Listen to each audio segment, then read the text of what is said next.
Welcome to Pindar Poetry. We hope you learned something new.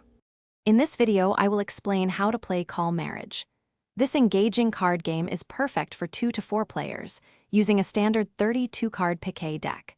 You'll learn the fundamental rules, from dealing cards to understanding the unique scoring system. We'll cover how to declare marriages, win tricks, and strategically manage your hand to maximize your points. Get ready to master this classic game with our easy-to-follow guide. Setting up Call Marriage is straightforward. First, deal 8 cards to each player. This is typically done in batches, like 3 cards, then 2, then 3 again. The remaining 8 cards are set aside to form the talon, which plays a crucial role later in the game.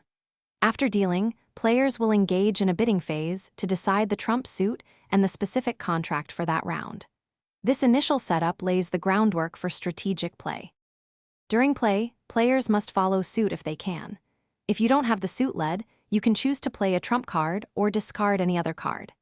A key element is declaring marriages, which are a king and queen of the same suit, earning you valuable bonus points. Points are accumulated by winning tricks, capturing specific high-value cards, and successfully declaring your marriages. Strategic card play is essential to maximize your score each round.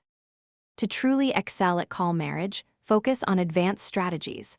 Always pay close attention to the cards your opponents discard.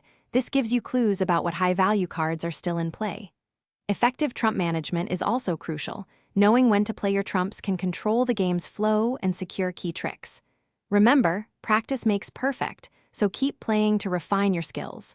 Also, for a different kind of winning, check the description for a link to the Shark AI Ultra Robot Vacuum and other great deals to upgrade your home. Thanks for watching. Consider subscribing if we helped you.